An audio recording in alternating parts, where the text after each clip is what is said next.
muitas vezes não é o seu ambiente que lhe molda, não é a sua realidade que lhe molda, é algo. É uma combinação. Tem algo, porque tem muitas pessoas que contra todas as probabilidades estatísticas, elas se sobressaem. Se a gente for olhar, doutora Fabiana, as grandes fortunas foram construídas por pessoas que eram muito pobres, né?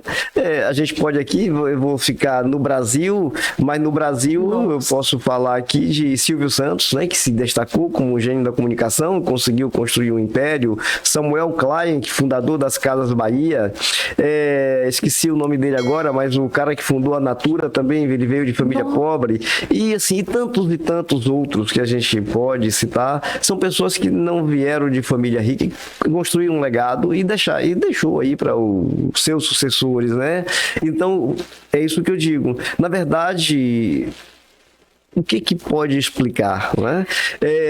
Quando você tem um contingente tão grande de pessoas, e volto a repetir, parte da fortuna do mundo, ela foi construída por pessoas desbravadoras, digamos assim. Se a gente for ver a história, como é que temos na história? Temos a aristocracia e temos a burguesia que vai construindo o seu comércio. Eles vão ficando muito ricos e isso vai fazendo oposição com a aristocracia, né? No final das contas, os burgueses, não estou falando isso de forma pejorativa, estou falando como aqueles que desenvolveram o comércio, eles vão ficando mais ricos do que a própria aristocracia, que tinha naquela época, a riqueza era a terra, mas e vai se criando também os embates e os conflitos em relação a isso, né? Então, quando você recebe algo pronto, não necessariamente você vai ser capaz de transcender e ir além daquilo ali e ficar ainda mais rico.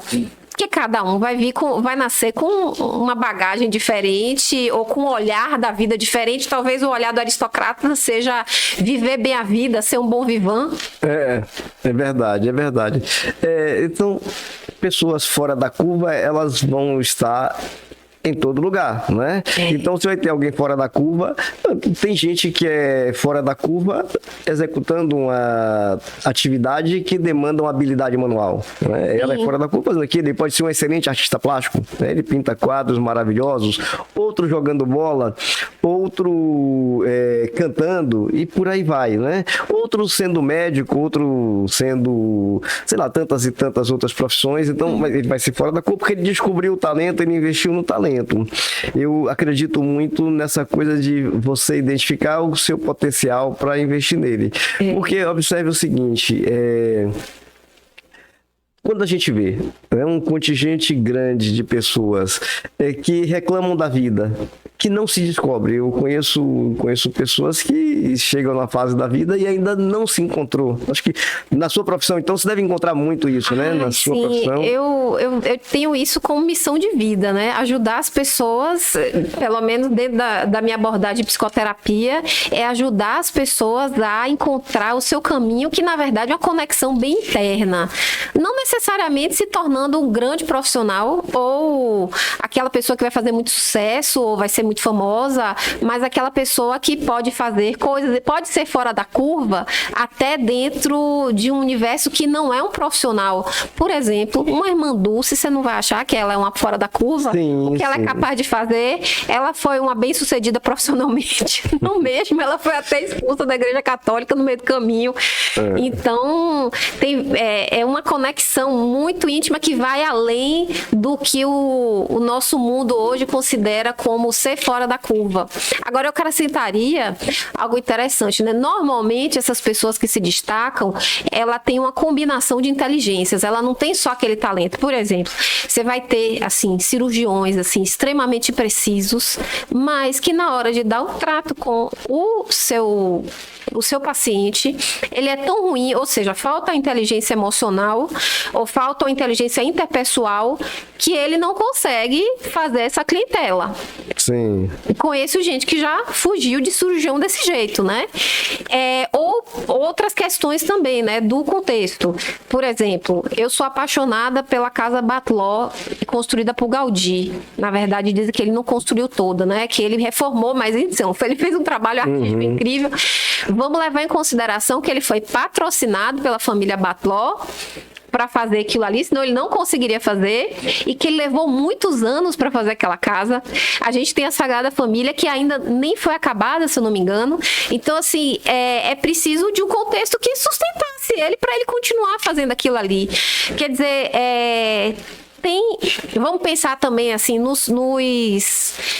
naqueles que explodiram ou que fizeram muito sucesso no axé, foi um contexto ali. Se chegar alguma outra pessoa agora com grande habilidade do axé, não vai ter mais aquele mesmo sucesso. Quer dizer, tem tempo, tem lugar e tem uma condição, assim, uma mistura de inteligências também, que eu acho que é isso que ele também traz, né? A questão da criatividade, da curiosidade, do aprender o que é que está acontecendo. Quando você vê a vida do Fred Mercury, é interessante, porque em um determinado momento, acho que está chegando nos 80, ele tocava rock, e ele fala assim, vamos botar uma coisa mais disco para tocar nas discotecas, e é isso que ele faz, e ele vai atravessando as eras, né? Sim, sim.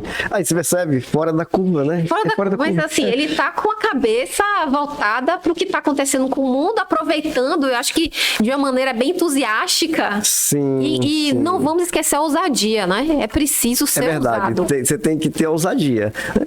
Se a gente observar aqui na Bahia, a Bahia é um celeiro também de pessoas fora da curva em várias áreas, né?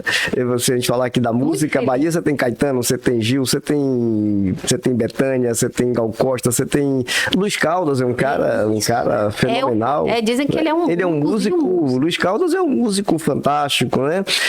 Márcio Vitor é um músico fantástico, é um cara que tem uma história de vida muito bacana, sabe? Um cara lutador, um cara guerreiro, é um cara assim, é um ser humano vejamos fenomenal. Luiz Caldas, né? Luiz Caldas, tido como pai do axé, que começou tudo.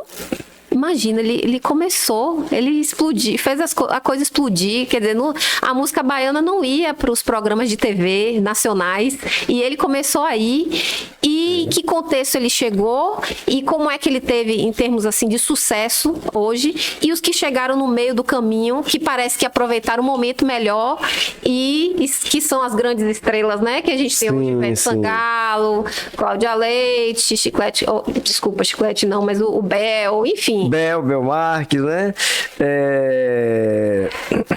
Aquele outro, Durval Leles, assim, tantos outros aí que se destacaram, né? E vem aí nessa... E ver os que não ficaram, os que se mantêm ainda, ou os que se reinventaram. E você vê que todo mundo que chega num ponto tem um momento em que ele tem que se reinventar, né? Ele tem que se reinventar.